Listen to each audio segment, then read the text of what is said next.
Que el Señor les bendiga, mis hermanos y hermanas que están atentos ya a este momento hermoso que el Señor nos concede en poder tener un nuevo miércoles de enseñanza, tiempo de palabra y de edificación, tiempo a través del cual vamos a poder fortalecer nuestra vida y seguir con la temática que hemos estado compartiendo en estos miércoles anteriores, creyendo que Dios sabe la necesidad de cada uno de nosotros y conforme a ello precisamente nos disponemos para que Dios sencillamente nos llene, nos fortalezca, nos edifique, nos haga saber el camino de la perfección para que cada día nosotros podamos ser de honra para la gloria de su nombre, pudiendo hacer todas aquellas cosas que honran, glorifican y dignifican en su nombre. Tenemos el tema que hemos estado compartiendo estos miércoles anteriores, recomendaciones acerca de las relaciones entre los hermanos. Y creo que hoy por hoy nosotros tenemos que tener conciencia clara que no es fácil en realidad poder relacionarse con los hermanos. De repente usted podrá decir, no, yo me llevo muy bien con algunas hermanas, sí, pero el asunto de las relaciones es con todos y ahí es donde se pone crítica la situación porque nos encontraremos con diversidad de comportamientos, temperamentos, caracteres y algunos de ellos no muy bien digeribles y quizá no compatibles con el nuestro y como tal, de repente hasta produciendo ciertos resquemores y rechazos en las relaciones. Ahí es donde necesitamos las indicaciones que el Señor nos da a través de la palabra, las recomendaciones, los indicativos, la ayuda del Espíritu Santo para poder hacer lo mejor. Vamos a orar dedicando en las manos del Señor este tiempo y luego pues pidiéndole a Él que nos guíe para compartir la palabra. Usted puede participar haciendo sus comentarios ahí también en el chat, que va a servir también para los otros hermanos que están pendientes de la enseñanza, porque sé que hay hermanos que están leyendo también algunos comentarios y esos comentarios que usted considera importantes, aplicables y que vienen a ampliar la temática, vale la pena que también podamos leerlos. Oramos. Padre, en el nombre de Jesús, estamos delante de tu presencia, te damos gracias, soberano Señor, por la hermosa bendición que en esta hora nos concedes. Estamos delante de tu presencia reconociendo que separados de ti nada podemos hacer. Por esa razón te rogamos y pedimos, soberano Dios, tomes el control de este tiempo, tiempo a través del cual vamos a edificarnos por medio de la enseñanza de tu palabra. Te ruego, soberano Señor, que la presencia de tu Santo Espíritu nos respalde y pueda traer sobre nosotros la preciosa, hermosa y grande bendición que vamos a hacer a recibir de tu parte, porque sabemos, poderoso Dios, que tu palabra siempre trae un propósito y nunca retorna vacía. Este tiempo en tus manos la depositamos en el nombre de Jesús. Amén. Como ya hemos mencionado, estamos con la temática recomendaciones acerca de las relaciones entre los hermanos y el texto que hemos estado leyendo de manera constante se encuentra en San Juan capítulo 3 versículo 31 hasta el 35. Ahí la recomendación que Jesús da cuando precisa acerca de un nuevo mandamiento es sencillamente el sentido del amor que debe estructurar las relaciones nuestras, que cada uno de nosotros entendamos que Dios ha derramado de su amor en nuestros corazones para que podamos tener capacidad para poder relacionarnos unos a otros. Leo la palabra para la gloria del Padre, del Hijo y del Espíritu Santo. Entonces, cuando hubo salido, dijo Jesús: ahora es glorificado el Hijo del Hombre y Dios es glorificado en él. Si Dios es glorificado en él, Dios también le glorificará a sí mismo y enseguida le glorificará. Hijitos, aún estaré con vosotros un poco. Me buscaréis, pero como dije a los judíos, así os digo ahora a vosotros: a donde yo voy, vosotros no podéis ir. Un mandamiento nuevo os doy, que os améis unos a otros como yo os he amado, que también os améis unos a otros. En esto conoceréis todos que sois mis discípulos, si tuviereis amor los unos a los otros. Qué esencial e importante es que nosotros podamos comprender que en definitiva, como tal lo plantea Jesús, debe ser notable la vida relacional en cada uno de nosotros y de hecho, como él menciona acá en el versículo número 35, en esto conocerán todos que sois mis discípulos si tuviereis amor los unos para con los otros. Esto porque en todas las áreas, estilos de vida, comportamientos sociales, la gente se relaciona. Hay grupos de relación en todos los niveles, en todos los ámbitos, en todos los parámetros y en todos los posicionamientos sociales. Pero, dado el caso que el Señor no está presente en muchos de esos grupos, usted encontrará que finalmente muchos de ellos terminarán siendo hasta enemigos. El profundo amor que decían tenerse en un momento se convirtió en un terrible odio. Y eso es lo que debe marcar la diferencia en cada uno de nosotros. Nosotros los cristianos tenemos el gran reto, según lo plantea Jesús, a mostrar la evidencia que el tipo de relación que nosotros tenemos es totalmente diferente y distinto. Y es sumamente importante que no se nos olvide a nosotros. Nosotros somos un referente, nosotros somos una proyección delante de los ojos de la gente, y como tal, lo que nosotros estamos proyectando es lo que los demás están recibiendo del tipo de vida que se tiene en Cristo Jesús. De ahí que Él manifiesta el grande reto para que nosotros entendamos la responsabilidad que tenemos. Lógicamente, jamás Jesús ha reclamado algo que nosotros tenemos que hacer si antes Él no lo hubiese hecho. Y si algo fue claro y preciso en su ministerio terrenal para la vida de Jesús, fue mostrar cómo podía relacionarse con los individuos. ¿Y sabe cómo lo hizo? Tomó 12 hombres de distintos estratos, de distintas posiciones, con distintos caracteres, con distintos principios, con distintos objetivos, con distintos anhelos, los juntó, los controló, los manejó, los formó y al final de cuentas les entregó la encomienda hermosa de seguir con ese legado que él había traído de predicar el evangelio sobre la tierra. Fue capaz de relacionarse con cada uno de ellos y hoy nos ha dejado a nosotros el reto de las relaciones. De hecho, las relaciones entre hermanos es un tremendo reto. Para cada uno de nosotros debe entenderse como una demanda de parte de Dios el que nos relacionemos bien con los demás. Si hacemos un pequeño paréntesis pensando en lo que Jesús hizo, identificaríamos variedad de temperamentos y caracteres entre los que fueron sus apóstoles.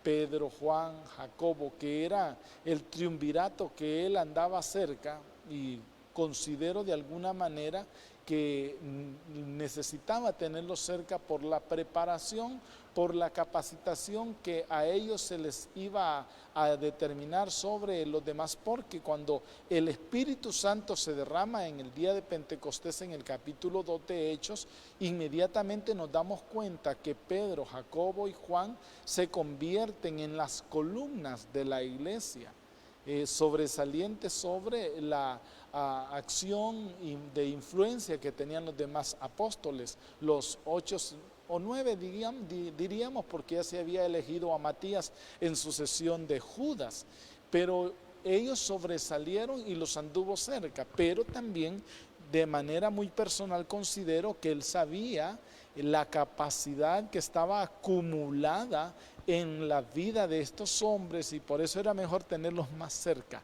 para poder controlarnos y manejarlos, como hace con algunas personas. El Señor los tiene más de cerquita porque sencillamente Él sabe que si le suelta un poquito la rienda, sencillamente pueden perderse o pueden hacer un grave daño a la obra del Señor. Cuán importante y cuán elemental es que usted y yo podamos tomar en cuenta el elemento de lo que Jesús hizo y mostró, para que nosotros pudiéramos hoy por hoy entender y comprender que sencillamente la gracia soberana del Señor está también para con nosotros. Si hablásemos de otras personas más, mencionaríamos que había un Simón que se le denomina el celote, que los celotes era un grupo, diríamos, como revolucionario, como guerrillero, más que todo eso, como guerrillero.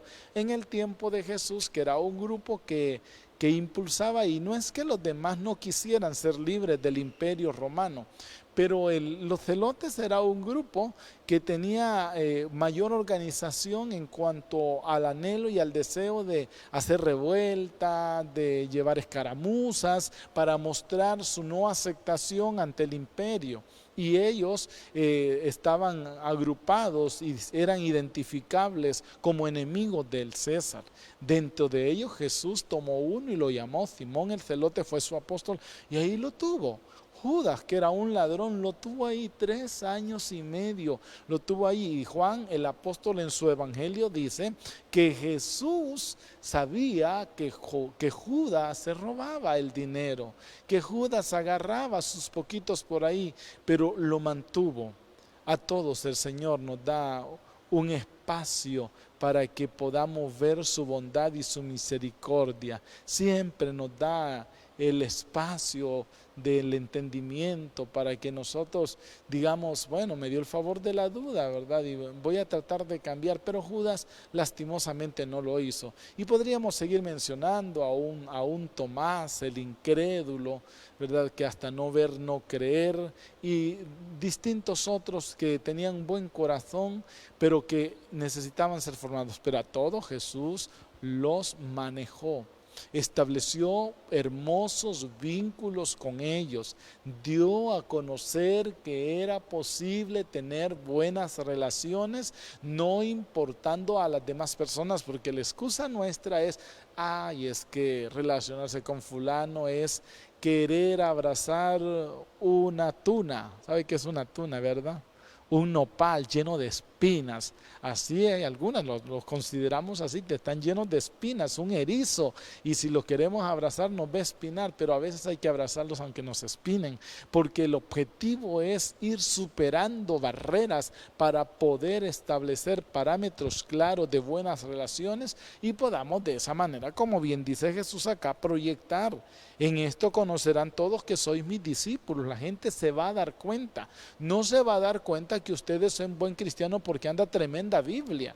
Unas Biblias que son letra grande, que pesan 10 y 20 libras. No, usted no necesita eso.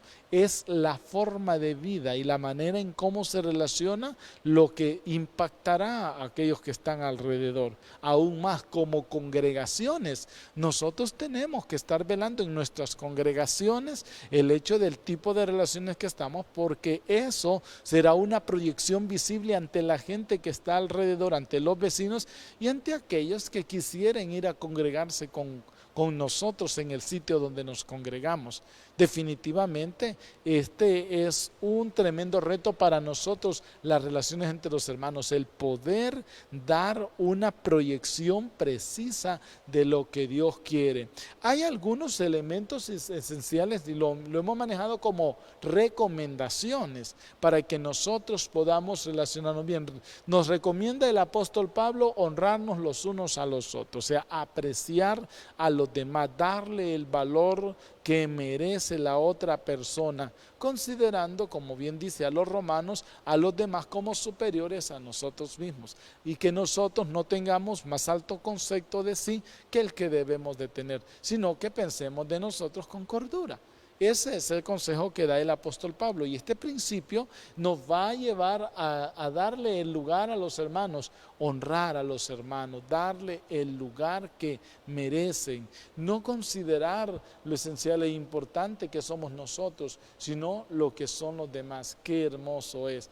De hecho, es una proyección que nosotros tenemos que tener, que nosotros tenemos que levantar en nuestra vida. Yo conozco personas que me asombran realmente en sus actitudes de honra hacia los demás, porque nosotros no solamente tenemos que honrar al pastor, al apóstol, al profeta, al evangelista, al maestro. A veces nos enfocamos, nos desbocamos, podríamos decirlo, en honrar a estos dones que el Señor ha puesto en medio de las congregaciones, pero en realidad la recomendación de parte del Señor para usted y para mí es que nos honremos los unos a los otros. Si empezamos a plantear ese principio elemental de honra, sencillamente le vamos a estar dando un lugar que se merece a cada hermano y el hermano se va a sentir bien con mi actitud. La segunda recomendación para nosotros es que vivamos en armonía.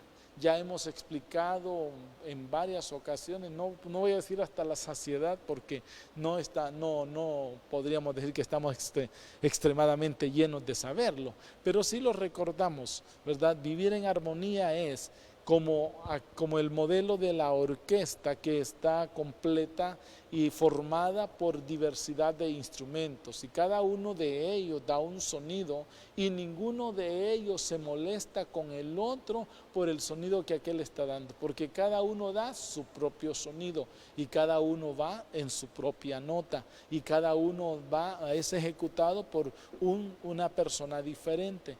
Así nosotros, cuando vivimos en verdadera armonía, esto es, hacer lo que yo soy llamado a hacer sin pisotear lo que otro está haciendo, voy a saber manejar la relación correcta y la actitud exacta de lo que Dios sencillamente requiere y pide. Si nosotros estuviéramos queriendo cubrir todo, no podríamos hacerlo bien. Aún más, hay un dicho, un refrán, mejor dicho, de nuestro lenguaje que dice que el que mucho abarca, poco aprieta. En ese sentido, el que quiere hacer todas las cosas, las hará, pero no las hará bien ninguna. Todas las hará mal hechas. Por esa razón el Señor nos dice, mejor vivan en armonía. Esto es, cada quien ubíquese en su sitio, no estén en pleitos, no estén en problemas, den un sonido agradable, ofrezcan hermosas melodías para que aquellos que están alrededor nuestro puedan escuchar el cántico hermoso, no de nuestros labios, sino del tipo de relaciones que se tienen entre nosotros, que puedan decir qué armoniosos son los hermanos, cómo se llevan los hermanos, qué armonía se ve en la iglesia del Señor, y eso realmente vale la pena que nosotros aprendamos a apreciarlo. Esto, lógicamente, no lo vaya a utilizar como una excusa en decir, pero es que el hermano fulano y la hermana fulana no quieren vivir en armonía. No, esa no es excusa para usted. El llamado del Señor para cada uno de nosotros es que nosotros vivamos en armonía con los demás. Y como en el capítulo número 12 de la carta a los romanos, que el apóstol Pablo dice que en lo que dependa de nosotros, vivamos en paz con los demás, que en lo que dependa de nosotros, que en lo que esté a nuestra responsabilidad. No tratemos de escudarnos, no tratemos de taparnos con los malos comportamientos que otros tienen para no hacerlos nosotros. Al contrario, forcémonos en vivir en armonía. La tercera recomendación que el Señor nos da en la palabra es que nos aceptemos los unos a los otros, tal como nosotros somos. El principio más importante bajo este sentido de aceptarnos los unos a los otros tiene que ver que todos somos portadores de la imagen de Dios. Fuimos hechos conforme a su imagen y de acuerdo a su semejanza. Por esa razón tenemos que aceptarnos los unos a los otros. Quizá lo que a usted le parece bonito, a otro no le es igual. Sencillamente nosotros tenemos que comprender que tampoco somos la marca de la perfección y muchas veces la excusa en aceptar a otros, es que ese es el aguafiestas, es que ese es el rompeamistades, ese es el que daña las relaciones. A veces nosotros más tenemos excusas por evadir la responsabilidad de ayudar a los demás para poder aceptarnos los unos a los otros. De repente no somos compatibles temperamentalmente hablando con otras personas y buscamos la forma de evadirlos. Creo que hay momentos en los cuales tenemos que llegar al punto real de poder enfrentar las cosas como es debido. Quizá hayan personas que sean difíciles en su carácter, difíciles en las relaciones, pero como hijos de Dios tenemos que aceptarnos los unos a los otros. Y hay un dicho secular que dice que al toro a los cuernos. Si usted cree que hay alguien por ahí que es de mal carácter, que es una persona con un temperamento cruel, que él de repente es lo que ha oído porque quizá nunca se ha acercado, ¿por qué no acercarse? ¿Por qué no aceptar a las personas tal cual son? Para poder marcar la diferencia. Mire, muchas de esas personas que en algún momento dado las consideran los demás como las personas non gratas del grupo, las personas que no deberían estar acá, las personas que son antisociales, malas relaciones, muchas veces están gritando dentro de su alma que usted y yo nos acerquemos a ellos y les aceptemos tal cual somos. Pero si nosotros permitimos que los pensamientos y las ideas que nos han trasladado sobre el comportamiento, la forma de ser del fulano, del mengano, de aquel otro individuo, y nos dejamos llevar por eso, estaremos cayendo en las mismas o peores condiciones. Dios nos llama a que nos aceptemos los unos a los otros. De repente la forma de reírse no le guste, de repente la forma de hablar no le parezca, de repente las composturas que tiene no le sean muy agradables, pero si queremos realmente establecer buenas relaciones entre los hermanos, tomemos esta recomendación. Aceptémonos los unos a los otros, a menos que ya tenga otro sentido el hecho de aceptar a una persona si está en falsedad de doctrina, si tiene pensamientos contrarios a los de la palabra, ahí sí, usted tiene que guardar la distancia. Pero si estamos hablando de hermanos que son algunas situaciones de carácter, de comportamiento, de mala formación, que pudieran tener mala indicativa, que no fueron bien formados en sus hogares, entonces nosotros hagamos el esfuerzo por aceptarle y quizá la influencia positiva que nosotros tengamos, si decimos tenerla, va a traer un resultado hermoso y la persona verá el cambio y usted mismo lo notará debido a que la influencia suya se vuelve positiva al aceptar a esa persona. Una recomendación más es que nos debemos amonestar.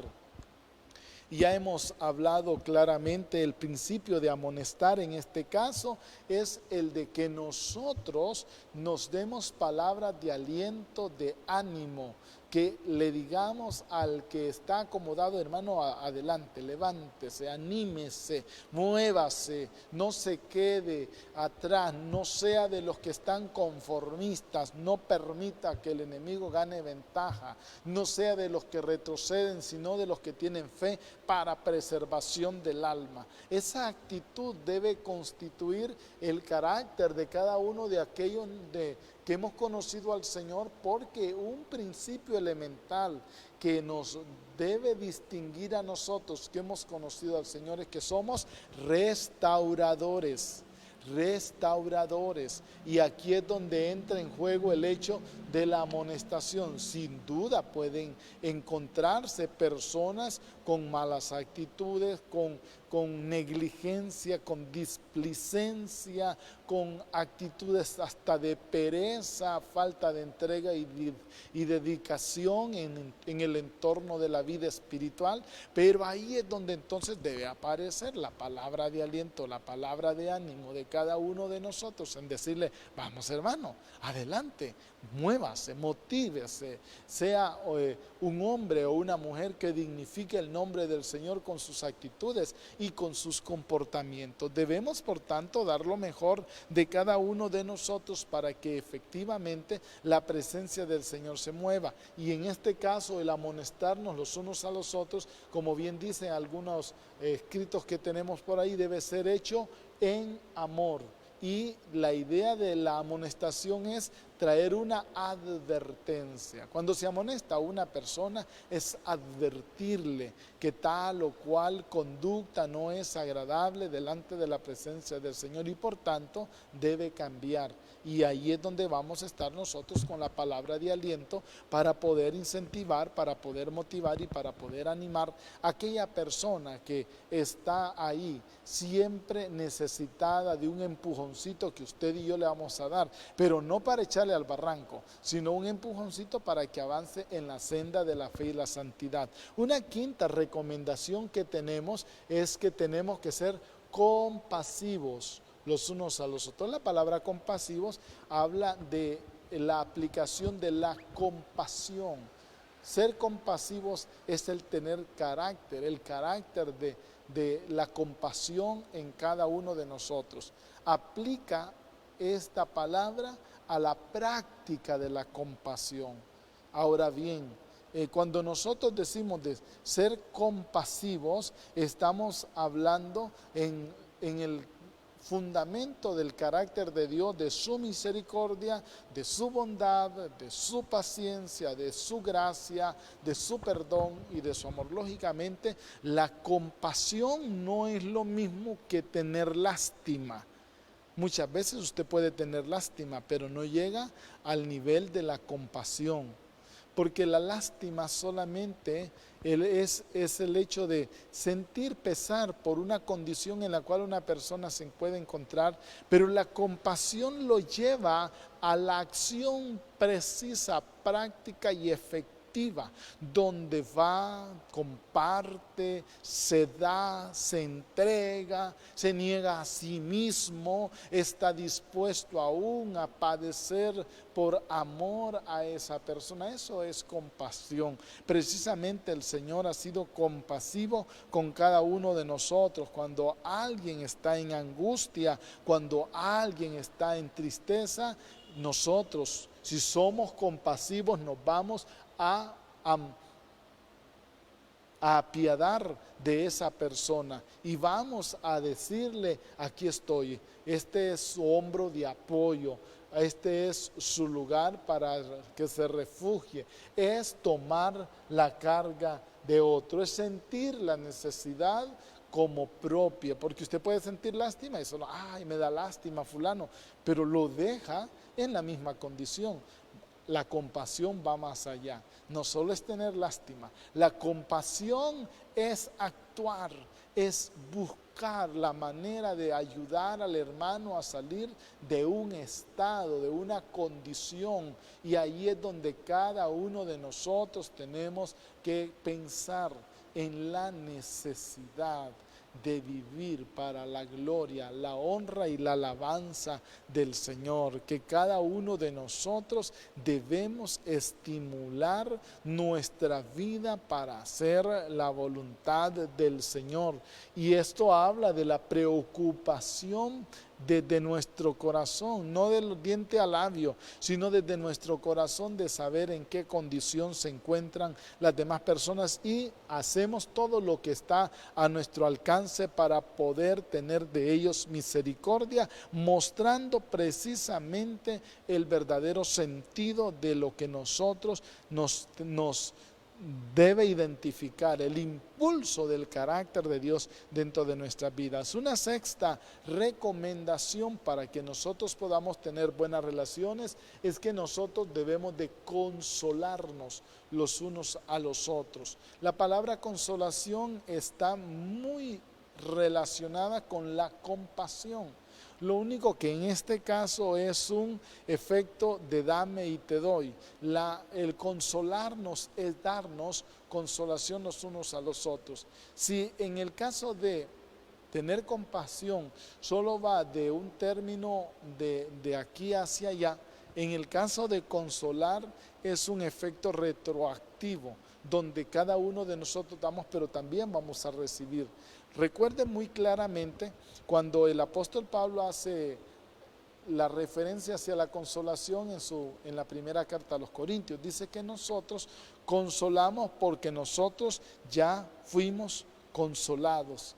Nosotros ya recibimos también entonces damos. Jesús lo había planteado bajo este pensamiento en los evangelios. De gracia recibisteis, dad de gracia. Si a nosotros nos han consolado, ¿por qué no vamos a consolar a otros? Si nosotros hemos recibido de parte de Dios consolación, ¿por qué nosotros no vamos también a consolar a aquellos que lo necesitan? Debemos estimular nuestra vida acerca de ese principio elemental. Lógicamente, en este caso, cada uno de nosotros tenemos que darnos cuenta. Hay personas que con suma facilidad se desconsuelan, son más sensibles, son más frágiles, y ahí es donde tenemos que aparecer nosotros con la fortaleza que el Espíritu Santo puede darnos para poder actuar de manera que podamos estimular todo nuestro ser en el sentido de vivir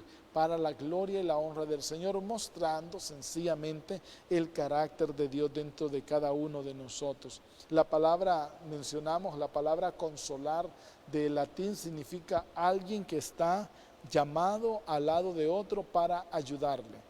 Y el Espíritu Santo es el consolador, lógicamente, por excelencia. Precisamente Jesús lo menciona como el otro consolador. Y si el Espíritu Santo está en nosotros, entonces nosotros seremos capaces también de consolar a aquellos que necesitan la consolación. Ahora, consideremos precisamente nuestra experiencia personal para que de esa manera nosotros podamos alentar a otras personas que atraviesan momentos similares como los que nosotros ya nos tocó enfrentar, y de esa manera podamos dar de lo que ya nosotros hemos recibido. Y por tanto poder mostrar de esa manera el carácter de Cristo. Una séptima recomendación que el Señor nos da acerca de las buenas relaciones es confesar nuestras faltas los unos a los otros. Note muy bien que la frase dice confesar las faltas los unos a los otros. No dice que vayamos a confesar las faltas a uno. Por esa razón, el entendimiento preciso de confesarse las faltas los unos a los otros tiene que ver con el hecho de reconocer que si yo en algo le he fallado a alguien, voy a ir y voy a reconocer mi falta como una actitud de establecer los parámetros de buenas relaciones, y como tal que esa persona pueda concederme a mí el perdón o yo pueda conceder el perdón a quien tanto lo está necesitando.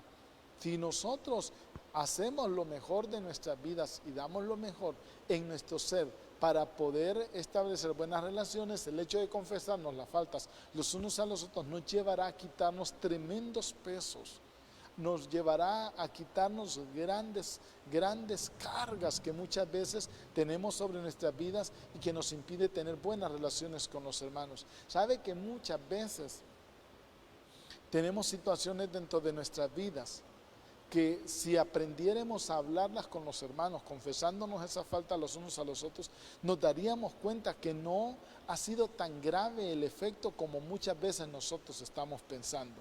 Y a veces padecemos, sufrimos y enfrentamos momentos duros y difíciles porque sencillamente tenemos en nuestra vida acciones de estar cerrados, de impedir que salga, que brote de nosotros esa palabra de reconocimiento.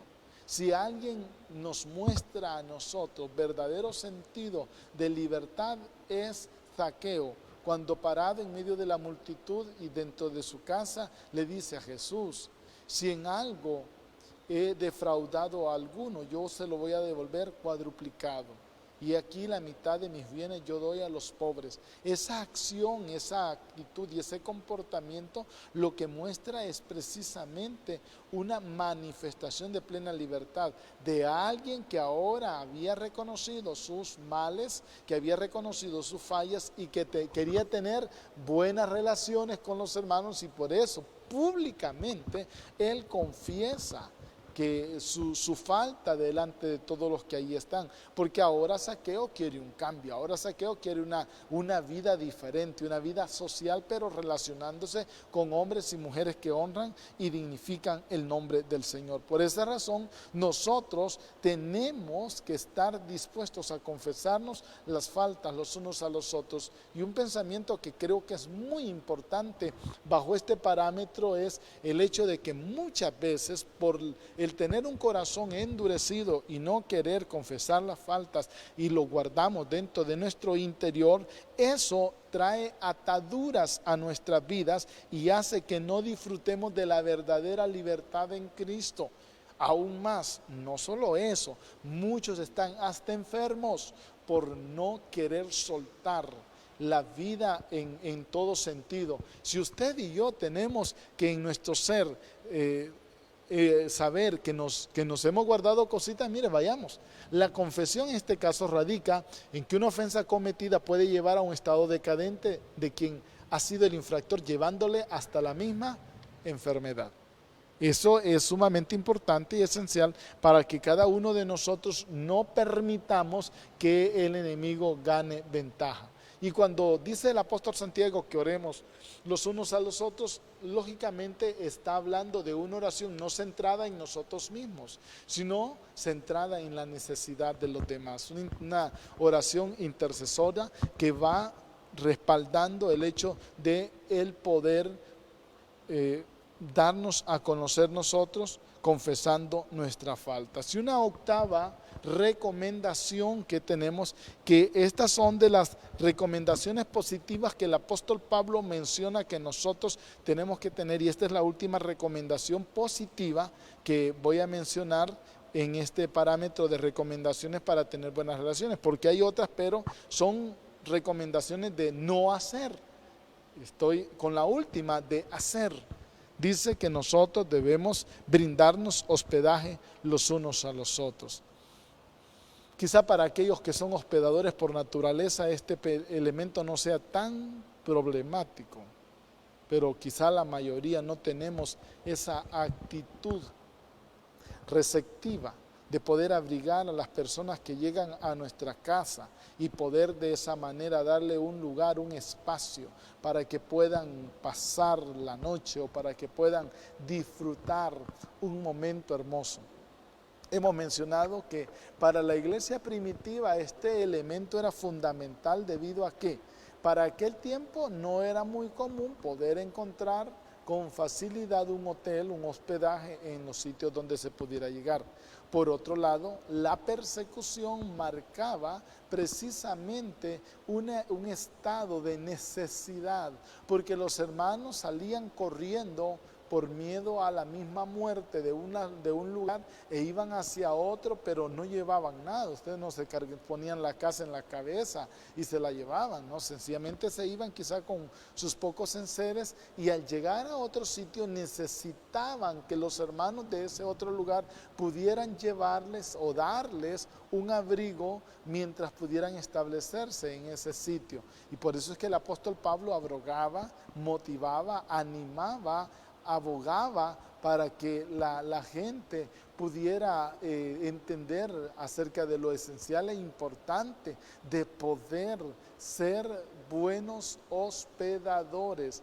Y el escritor de la carta a los Hebreos nos da una animación al respecto, cuando él decía en el capítulo 13 que cuando se hubo hospedado a alguno, quizá se hospedó a ángeles. La misma persecución hacía que los hermanos deambularan por distintas partes. La situación económica era difícil, no eran bien vistos por los que no conocían al Señor y era una emergencia. Vea qué esencial, qué importante. ¿Cuál era el cuadro que se daba en el tiempo del apóstol Pablo? Y el apóstol Pedro lo usa también en la motivación de hospedaje, porque este era el cuadro que se presentaba. Y usted y yo tenemos que tener conciencia en ese sentido. Habían razones, habían situaciones que estaba viviendo la iglesia en ese momento que hacía crucial la actitud del hospedaje en la vida de los hermanos, que hacía elemental el hecho de poder ser buenos hospedadores. ¿Por qué? Porque los hermanos andaban deambulando por distintas partes. Punto. La situación económica era difícil. Recuerde que dejaban las ciudades o los pueblos o los lugares donde ellos vivían y se trasladaban a otro donde hubiera menos peligro, pero no tenían el sitio donde vivir, donde comer y donde trabajar. Como consecuencia, el brindarse hospedaje era sumamente esencial. Lo otro es que no eran bien vistos por los que no conocían al Señor. Y era una emergencia. Recuerde que era producto de la persecución. Había una persecución atroz que quería quitar la vida de aquellos que estaban alrededor buscando a Cristo, mostrando a Cristo y dándolo a conocer, que se volvía para muchas personas como un tremendo trofeo el poder decir: capturé a un cristiano. Y sabe cómo le decían: capturé un hereje. ¿Sabe por qué? Los consideraban herejes porque ellos habían renunciado a toda aquella gran cantidad de dioses paganos que los pueblos y las naciones tenían en su momento, y adoraban a un Dios que no era visible. Como consecuencia decían: no, estos son herejes, estos adoran otros dioses, adoran a otras cosas que no son parte de nuestra vida de religión, adoran cosas que no conocemos. Cuando el apóstol Pablo llegó a Atenas, que Atenas es la capital hoy por hoy de Grecia, pero que era una ciudad-estado en aquel tiempo, Atenas ha tenido y tenía en ese momento sobre todo un estilo de vida religioso abundante. Por toda la ciudad de Atenas Pablo se encontró una cantidad de templos, de nichos, de lugarcitos donde había un pequeño Dios y al cual adoraban. Pero en un momento dado el apóstol Pablo se encontró con un nicho vacío y una inscripción que tenía ese nicho, y decía: al Dios no conocido. Eran tan miedosos e idólatras los atenienses que decían: quizás hay algún Dios que nosotros no conocemos y por no adorarle venga y nos traiga juicio. Entonces mandaron a construir el nicho y le pusieron al Dios no conocido, para que ese Dios que decían ellos no conocían le rendían honor y supiera que siempre le estaban tomando en cuenta, para que no se enardeciera en ira y juicio contra ellos. Pues el apóstol Pablo utilizó ese descubrimiento para él, para poder presentarles el evangelio. Les dijo a los atenienses: miren, yo vengo a hablarles de un Dios invisible, vengo a hablarles del Dios que hizo los cielos y la tierra, que nos hizo a todos nosotros, que hizo de una sola raza a todos los seres humanos, pero quiere que le adoremos en espíritu y en verdad. Por ahí me encontré en la ciudad de ustedes un espacio donde decía: la adoración al Dios no conocido, pues es al Dios que yo vengo a hablarles. Y aproveché para presentarles a Jesucristo. Pero esa condición sencillamente era aceptable bajo el sentido de que el apóstol Pablo se iba donde los hermanos. Pero ¿qué de los demás hermanos que no eran conocidos? El apóstol Pablo fue adquiriendo fama, fue adquiriendo notoriedad en su momento. Pero ¿y los demás hermanitos? Los que por miedo a que los mataran, porque por naturaleza el ser humano no quiere morirse. Aunque a los filipenses el apóstol Pablo les escribe, Filipenses 1:21, porque para mí el morir es Cristo y el vivir es ganancia, porque a mí el vivir es Cristo y el morir es ganancia. Suponía esa declaración el hecho de que es un privilegio morirse, porque pues vamos a estar delante de la presencia del Señor, es una ganancia. Pero hay una naturaleza que está interna dentro de nosotros, que ese es un espíritu de supervivencia, que nos impulsa y nos anima a cuidarnos, a no morir.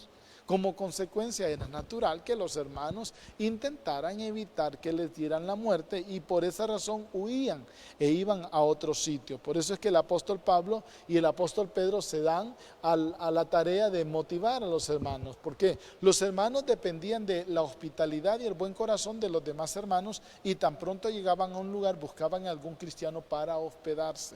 Eso era lo elemental, lo natural. Se esperaba que los hermanos tuvieran una actitud de receptividad para otro que había conocido al Señor. El apóstol Juan en su segunda carta hace mención al respecto, que con los que debían de tener cuidado es con los que trajeran falsas doctrinas, les decía el apóstol Pablo. A los que les van a enseñar otras doctrinas equivocadas, a eso ni les digáis bienvenidos, decía el apóstol Juan en su segunda carta. Ahí es la única salvedad acerca del hospedaje, porque el apóstol Juan tenía en mente eso, de que la gente viniera, le dieran cabida en su casa y hasta se quedara viviendo en la casa. Por eso es que el apóstol Juan dice, a ese ni le digáis bienvenido, pero a todo aquel que ha conocido a Cristo, ábranle las puertas. Y qué importante es que nosotros podamos darnos a conocer el sentido de ese elemento que cada uno de nosotros tenemos que mostrar. Dice Hebreos, como ya lo he mencionado anteriormente, Hebreos capítulo número 13, en el versículo número 2, como una motivación de parte del escritor de la carta: no os olvidéis de la hospitalidad, porque por ella algunos, sin saberlo, hospedaron ángeles.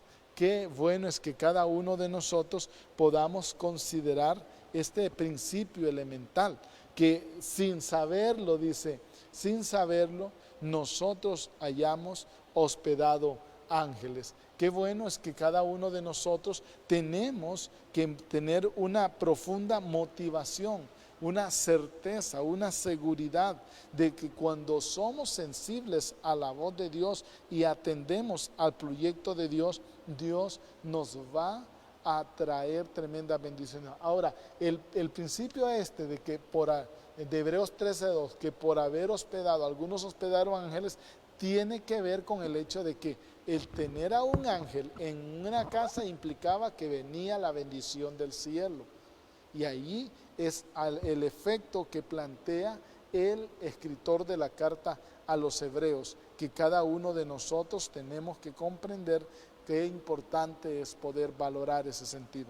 Ahora, hemos mencionado 8 elementos importantes que somos llamados a practicar, a poner por obra, que van a ayudar a poder tener buenas relaciones. 8 recomendaciones positivas para que nosotros podamos llevarlas a cabo. Ahora, todos estos elementos anteriores nosotros tenemos que enfocarlo en el mandamiento que da Jesús en San Juan capítulo número 13, versículos 34 y 35, que lo hemos estado leyendo. Estos versículos los hemos estado leyendo siempre, donde enfoca el principio elemental de amarnos los unos a los otros. Tal elemento nos plantea a nosotros la importancia, la necesidad de vivir para la gloria de Dios, de caminar en el propósito de Dios, de andar en el proyecto de Dios. Que nosotros tengamos con tanta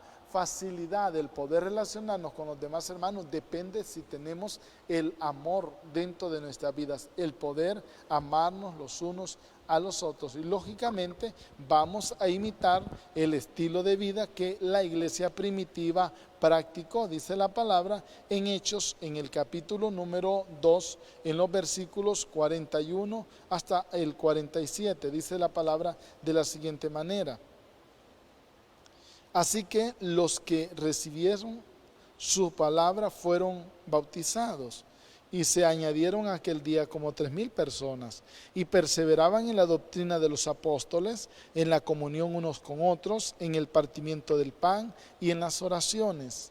Y sobrevino temor a toda persona, y muchas maravillas y señales eran hechas por los apóstoles. Todos los que habían creído estaban juntos y tenían en común todas las cosas, y vendían sus propiedades y sus bienes y los repartían a todos según la necesidad de cada uno. Y perseverando unánimes cada día en el templo y partiendo el pan en la casa, comían juntos con alegría y sencillez de corazón, alabando a Dios y teniendo favor con todo el pueblo. Y el Señor añadía cada día a la iglesia los que habían de ser salvos. Así que lo que estos versículos de Hechos 2:41 al 47 nos hacen como una referencia al estilo de vida, será precisamente para nosotros un comportamiento digno de imitar, que ese estilo de vida que la iglesia tenía, que ese estilo de vida que la iglesia practicaba, debe ser para cada uno de nosotros una enorme motivación para poder relacionarnos los unos a los otros, y que de esa manera podamos estimular nuestro ser y nuestra vida a llevar a cabo una labor como el estilo de vida que tenía la iglesia primitiva. Si la iglesia primitiva no hubiera amparado su vida y su estilo de vida en su forma de ser bajo estos parámetros, no hubiera sido funcional, hubiera desaparecido rápidamente y se hubiera perdido la perspectiva del propósito y del proyecto que Dios tenía para cada uno de nosotros. Hoy por hoy no existiera la iglesia, pero como la iglesia primitiva llegó al máximo en cuanto al tipo de relaciones para poder mantenerse viva y poder de esa manera reflejar de forma clara y precisa a Cristo con su conducta, ella dice al final que tenían el favor del pueblo en el versículo 47, y teniendo favor con todo el pueblo. Y aunque todo el pueblo no se volvió a Cristo, pero vieron el resultado, cómo se relacionaban, cómo se respetaban, de qué manera se amaban, cómo ellos podían vivir y cómo podían mostrar de manera precisa, clara, delante de los ojos de los hombres, lo que sencillamente implicaba tener una vida que reflejara el carácter de Dios. Entonces, si nosotros aprendemos a imitar a la iglesia primitiva con su estilo de vida, vamos a tener la bendición de poder enfocarnos en tener un estilo de vida también hoy que tenga el favor del pueblo por la manera en cómo nosotros nos relacionamos. Ahora, no es que vamos a hacer monedita de oro para todos. Algunos hasta les va a molestar el tipo de relación que usted y yo tengamos, no les va a agradar, porque de repente no debe olvidar que hay una batalla, que hay una obra de las tinieblas que tratará de detener el avance de la obra del Señor. Pero qué importante es que nosotros podamos tomar en cuenta el valor supremo de la vida. ¿Cómo nosotros estamos reflejando a Cristo?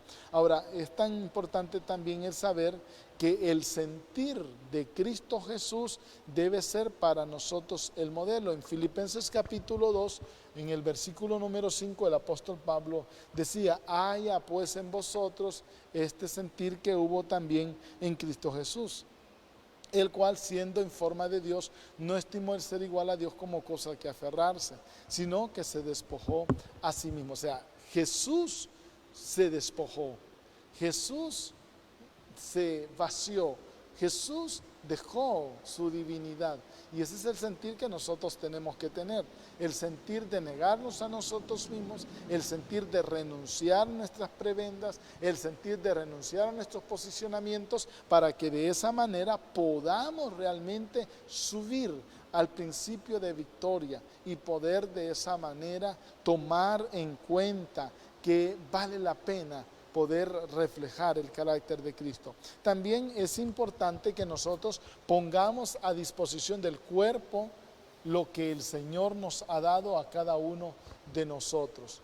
Cada uno de nosotros tenemos capacidades, cada uno de nosotros tenemos habilidades, cada uno de nosotros tenemos dones, si podríamos decirlo de esa manera, que son efectivos para edificar al cuerpo. Dice 1 Corintios 12:7, pero a cada uno le he dado la manifestación del Espíritu para provecho. Y este es un punto muy importante. Usted y yo no tenemos la llenura del Espíritu Santo para hacer maromas. Usted y yo no tenemos la llenura del Espíritu Santo para brincar diámetro. Usted y yo no tenemos la llenura del Espíritu Santo para andar saltando de un lado a otro. La llenura del Espíritu Santo y la obra del Espíritu Santo en nuestras vidas debe ser para provecho de otros.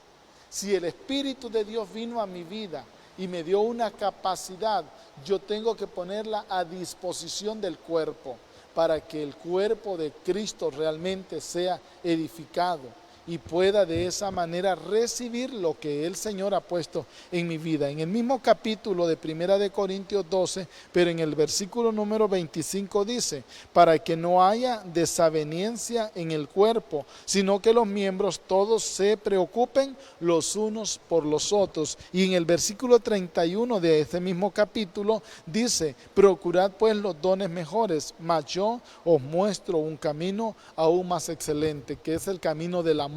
Capítulo 13 nos habla de la preeminencia del amor. Como usted podrá darse cuenta, el objetivo de que nosotros nos relacionemos y vivamos como un cuerpo tiene que ver para el poder ayudar a los otros que están a nuestro alrededor, que tengamos nosotros esa plena disposición en poder dar lo que Dios nos ha dado. Sencillamente el objetivo radica en eso, teniendo en mente que lo que hacemos en el Señor no es en vano. Dice primera de Pedro, en el capítulo número 4, en el versículo número 10, primera de Pedro 4:10, dice el apóstol esta recomendación: cada uno según el don que ha recibido, ministrelo a los otros como buenos administradores de la multiforme gracia de Dios. Qué importante es que usted pueda entender que si el Señor le dio algo es para beneficiar a otros, es para llenar la vida de otros. Y concluyan esta noche leyendo la palabra en 1 Corintios 15:58. Lo que usted haga sencillamente va a ser de beneficio y el Señor no se va a quedar con nada, le va a bendecir también. Así que, hermanos míos amados, estad firmes y constantes, creciendo en la obra del Señor siempre, sabiendo que vuestro trabajo en el Señor no es en vano. Qué importante es que usted pueda darse a conocer con lo que Dios ha puesto en su vida y no pensando, ¿y cuánto me van a pagar? ¿Y cuánto me van a dar? Sino, esto que yo tengo es para edificar al cuerpo y lo que yo estoy haciendo no va a ser en vano. El Señor no se va a quedar con las cosas que yo hago, sencillamente me va a beneficiar y va a dar su provisión y su bendición. Y Dios, dice la palabra, no es falto de compasión, no olvida lo que usted y yo hemos hecho en favor de los demás. Él no olvida lo que usted y yo hemos llevado a cabo. Sencillamente Dios quiere que nosotros podamos dar lo mejor para la gloria de su nombre. Cada uno de nosotros tenemos que esforzarnos en dar lo mejor para la gloria de Dios, que nosotros podamos saber si algo Dios me ha dado, sencillamente lo voy a dar para bendecir a otros. La relación de nosotros como cuerpo tiene que tener ese sentido, que los demás reciban la bendición que yo ya he recibido. La próxima semana, si el Señor lo permite, estaremos continuando con 3 acciones negativas que el Señor nos pide que no hagamos para poder establecer buenas relaciones. Quiero orar dando gracias al Señor. Padre, en el nombre de Jesús, te agradezco, soberano Señor, por tu bondad, por tu misericordia y tu fidelidad. Gracias por todo lo que has hecho. Gracias, soberano Señor, por tu amor, por tu misericordia y por la obra hermosa que tú, soberano Señor, has dado a conocer. Ahora te ruego, poderoso Dios, puedas mostrarnos cada día esa buena actitud que tú esperas de nosotros, cómo hacerlo y de qué manera llevarlo a cabo. Que podamos ser hombres y mujeres que estemos propiciando buenas relaciones en el cuerpo. Ayúdanos cada día a poder ser mejores. Gracias te damos, soberano Dios, en el nombre de Jesús. Amén. Amén. Que Dios les bendiga en esta noche. Si Dios lo permite, nos miramos en otra oportunidad.